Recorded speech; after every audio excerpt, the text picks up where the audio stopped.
Then I asked that he produce a budget that helped get us off the unsustainable path. I was never more disappointed in the president's budget. He claimed it would save $1 trillion over 10 years. The president's numbers, unfortunately, were not even honest. The Congressional Budget Office analyzed his budget, and they concluded that it would increase the debt, not reduce the debt rate. Projections would not reduce the projected increase in debt by $1 trillion from 14, I guess, to 13. What CBO said, it was worse. It would add to the debt $2.7 trillion over the CBO baseline. So, after taking great heat from objective observers and so forth, the president made a speech, the president's speech.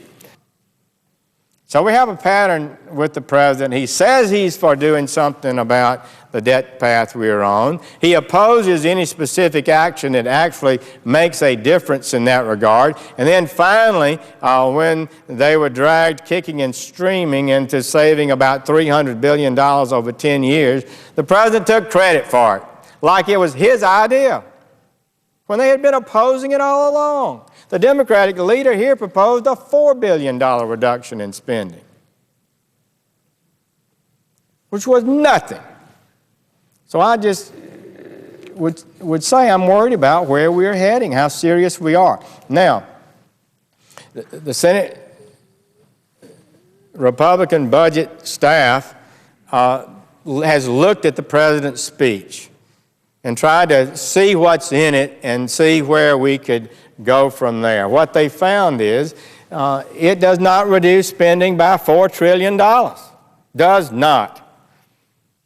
His framework, as he called it, to reduce the deficit by $4 trillion would actually grow the deficit by $2.2 trillion above the Congressional Budget Office baseline.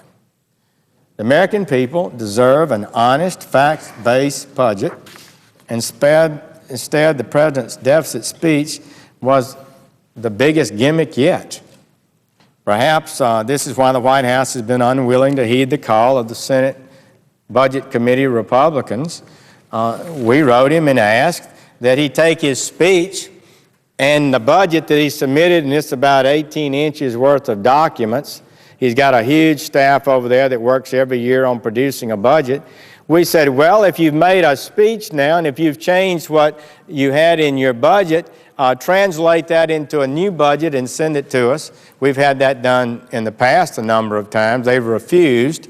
Why? Because a speech is more generalized, it's harder to score, it's harder to analyze, and when you put it in actual print, it can be analyzed, the numbers can be totaled, the deficits can be calculated, and you find out whether or not it actually does anything worthwhile.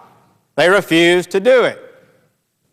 So as it stands now, we have no plan to have any real reduction of the deficit that we're facing from this administration or the Democratic Senate, let alone a framework to reduce it by $4 trillion. But they pretend it's so, and that's offensive. And the American people are not happy about it. And they know that this Senate and this Congress has a responsibility under the law and under any morality and decency to produce a budget that says what we're going to do with their money the next year and how much deficit we're going to incur, how much debt we're going to increase. And they have a right to see that.